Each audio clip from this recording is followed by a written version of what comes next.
మీరు ఎన్నోసార్లు అవధూతల గురించి ప్రస్తావిస్తుంటారు స్వామి. అవధూత అంటే ఏంటో చెప్పగలుగుతారు? మళ్ళీ మంచిది అడిగామమ్మా. నేను మొదట్లో కూడా ఎక్కడ అవధూతులు ఉంటే అక్కడికి వెళ్ళిపోయేవాడిని.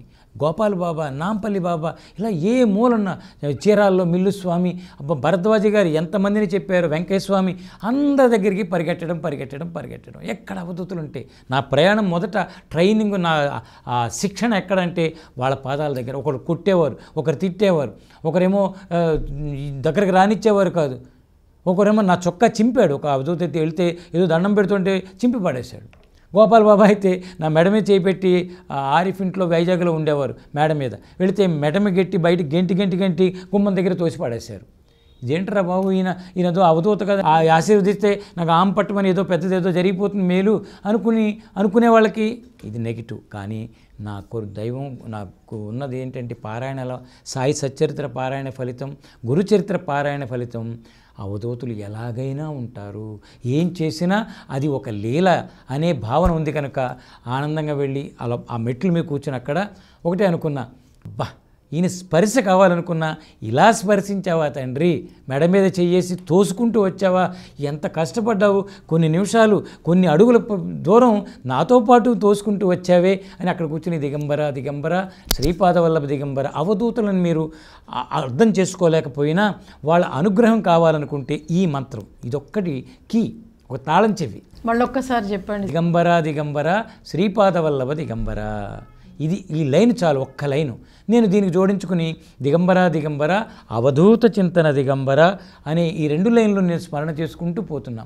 ఆ రోజు అక్కడ కూర్చుని చేస్తే అవతల ఇంకో గుమ్మం ఉంది, అటు నుంచి వచ్చి అక్కడ కూర్చున్నారు. అమ్మయ్య మళ్ళీ ఎదురుగా కనిపిస్తున్నారు, చూసుకోవచ్చులే అనుకుంటే రమ్మని సైగ చేశారు. వెళ్ళాను. నేనును మన భవానీపురంలో ఉండేది ఒక తను, ఆమె తీసుకెళ్ళింది, ఇద్దరం వెళ్ళాం.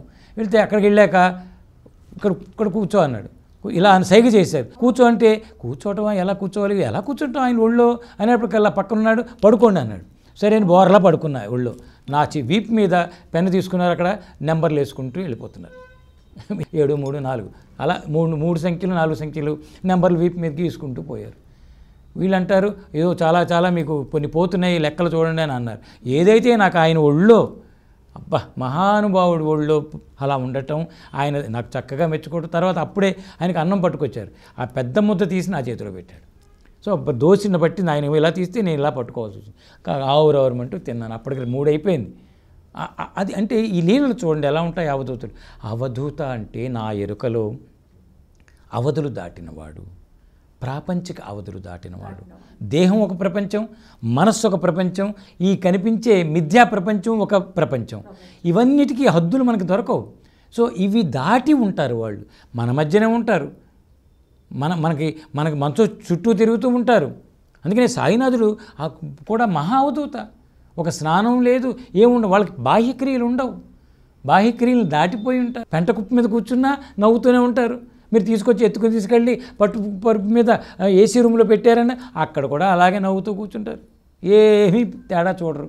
అంటే అది అంతర్ముఖ స్థితి, అతీత స్థితిని ధారణ చేసి ఉంటారు ఈ అవధులన్నీ దాటి. దిగంబర దిక్కులనే అంబరాలుగా ధరించిన వాడు, వస్త్రాలుగా ఈ దిక్కులన్నిటినీ వస్త్రాలుగా ధరించాడంటే ఆయన శారీరకంగా నగ్నత్వం అయినా ఆయనకి వస్త్రాలు కవర్ చేయబడి ఉన్నాయి. ఈ దిక్కులు ఆయనకి వస్త్రాలుగా ఉపయోగపడ్డాయంటే ఎంత విశాలమో చూడండి ఆ స్థితి శక్తి. చాలా బాగుంది స్వామీజీ. అవధులు దాటినవాడు అవధూత అన్న ఆ సెంటెన్స్ మాత్రం చాలా బాగుందండి. అయితే ఇప్పుడు ఎవరైనా ఇప్పుడు ఈ కాలంలో కొంతమంది అవధూతల్ని కలవాలంటే వాళ్ళ ఏమన్నా, ఇప్పుడు వెంకయ్య స్వామి అన్నారు, మేము కూడా విన్నాం రామరెడ్డి తాత అని లేరు. ఆయన దగ్గరికి నేను వెళ్ళానమ్మా. ఆయన దగ్గర కూర్చుంటే ఆయన దగ్గర అనుభవం చెప్పుకున్నా కాస్త. ఆయన మహానుభావుడు, ఆయన దిగంబరంగా ఉంటారు ఎప్పుడు కూడా. ఈయన అక్కడ కూర్చున్నట్టు దిగంబరంగా ఉంటారని తెలుసు. ఆయన భరద్వాజ గారు అందరికీ పరిచయం చేసింది భరద్వాజ గారే. సో అక్కడికి ఆయన పుస్తకం చదివి వెతుక్కుంటూ వెళ్ళేటప్పటికల్లా ఆయన కూర్చున్నారు. బట్టలు లేదు, ఏం లేదు. లోపల ఎవరో 2-3 ఉన్నారు, ఆ పని వాళ్ళు, అక్కడ శిష్యులు ఎవరో, ఒక ఆడావిడ ఉంది, మగవాళ్ళు ఉన్నారు. ఆయన అలా కూర్చున్నారు. ఇంతలో ఆయన చూస్తూ ఉన్నాడు. ఎవరో భక్తులు నాతో వెనక వచ్చి కూర్చున్నారు. భక్తులు కూర్చునేప్పటికల్లా ఈయన వెంటనే వాళ్ళు వచ్చి కూర్చోగానే అటు ఇటు చూస్తూ టక్మని గుడ్డ తీసుకురావే సిగ్గేస్తోంది అన్నారు. ఇదేంటి ఎప్పుడు ఆయన వేసుకోరు, ఆ గుడ్డ తీసుకుంటే పైన వేసి కూర్చున్నారు. అక్కడ ఒక ఆవిడ చూడలేక చూస్తోంది, ఇలాగ ఉన్నారు ఎందుకు వచ్చానా అన్నట్టుందిట. తర్వాత తెలిసింది ఆమె భావానికి ఈయన హాయిగా స్వేచ్ఛలో ఉన్న వ్యక్తి ఒక కవరింగు, ఫాల్స్ కవరింగు వాళ్ళ కోసం. సో ఇలాగా ఈ లీలలు నేను ప్రత్యక్షంగా చూస్తూ వచ్చేగా, అందుకని నాకు అన్ని అనుభవాలు, నా దగ్గర ఏ జ్ఞానం లేదు, అనుభవ జ్ఞానమే విశిష్టమైంది స్వామి. ఎందుకంటే పుస్తకంలో చదివింది ఎవరో రాసిన దాన్ని మనము అలా కంటత పడతాము, అంతే కదా. ప్రేక్షకుల కోసం కూడా చెప్తున్నాను ఇది. ఒక మహాత్ముల దగ్గరికి పోయినప్పుడు వాళ్ళు ఇలా ఉన్నారు, అలా ఉన్నారు, నగ్నంగా ఉన్నారు, లేకపోతే ఏదో అక్కడ ఉన్నటువంటి ఏదో ఒకటి తింటున్నారు, అలాంటివి లేకుండా ఒక నిశ్శబ్ద స్థితిని మనము యథాతథంగా చూడటం, ఉన్నట్టుగా చూడటం. స్వామీజీ, మీరు ఎన్నోసార్లు మరి షిరిడి సాయినాథుడి గురించి ప్రస్తావించారు. మరి మీరు షిరిడి వెళ్ళరు అని కొంతమంది అంటుంటారు. ఎవరన్నారో కానీ ఒక రకంగా సత్యం అమ్మ.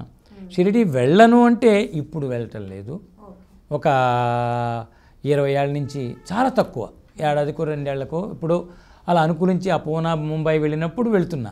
ఓకే. వెళ్ళినా కూడా నిజమే, వెళ్ళినా కూడా గురుస్థానం బయట అలా చూసుకుంటూ అక్కడే చూసుకుంటా ప్రదక్షిణ ఏదైనా చేసుకుంటా మొత్తం మీద ఆ గురుస్థానం దగ్గర కూర్చుని ఆ వేప చెట్టును చూస్తూ ఉంటా.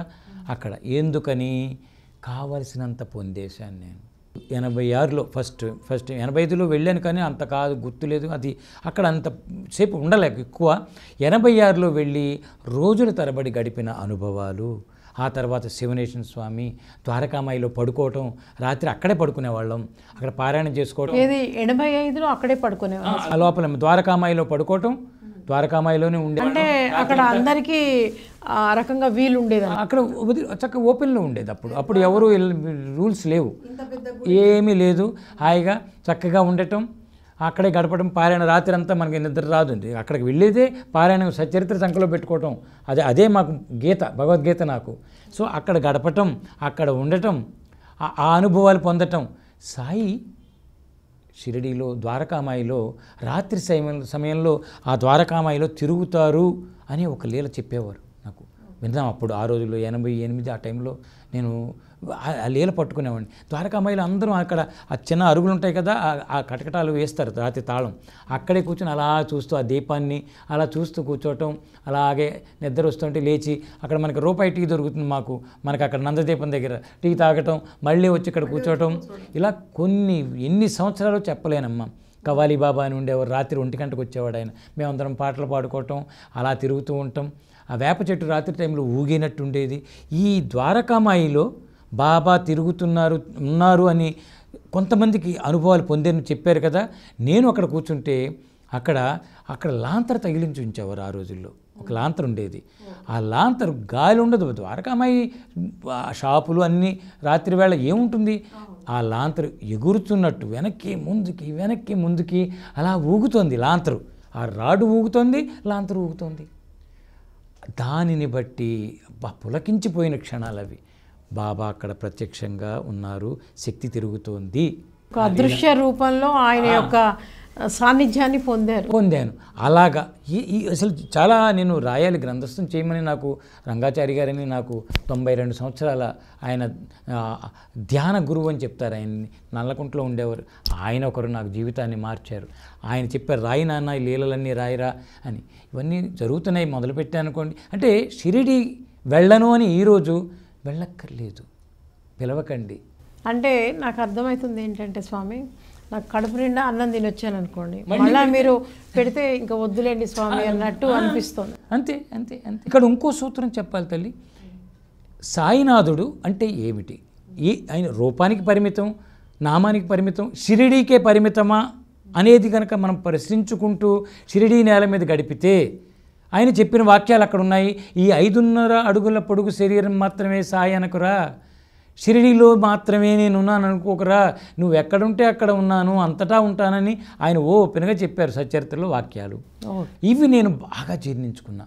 మొదట్లో ఎలా వీటిని నిరూపించుకోవాలి, ఆయన చెప్పినవే, కానీ నా అనుభవం, నాకు అర్హత రాలేదు, అప్పుడు ఎలా అనుభవించాలి. తర్వాత రైల్లో కలవటం, బస్ స్టాండ్లో కలవటం, అన్నదానాలు. నాకు మెయిన్ పూజ ఆయన ఇచ్చింది అన్నదానం. మేము బియ్యం తెచ్చి వండేసి మేము అక్కడ పెడుతుంటే ఎవరో ఒకళ్ళిద్దరిలో ఖచ్చితంగా వద్దని విసిరేస్తాడు, లేదా ఆ గిన్నె మొత్తం ఎత్తేసుకుని తల మీద పట్టుకుపోయాడు ఒకసారి. ఇదేమిటయ్యా అందరికీ పెట్టాలి కదా అంటే వింత చర్యలు జరుగుతాయి. సో అవధూతులు వచ్చి పెడుతుంటే ఇంకా తింటూనే ఉంటాడు, ఇంకా పెట్టుంటాడు. అంటే మనిషి కేజీ తింటాడు, అర కేజీ తింటాడు, పావు కేజీ తింటాడు, 3 కేజీలు పెడుతున్న అన్నం తినేస్తున్నాడు. అలాగా నిరూపించి నవ్వుతాడు. నేను గ్రహించింది, నవ్వుతాడు, చక్కగా బోరగా నవ్వుతారు. ఇవన్నీ చూశాక ఓహో, నా కూడా ఉన్నాడు తండ్రి, నా దగ్గరే ఉన్నాడు, నన్ను చూస్తున్నాడు,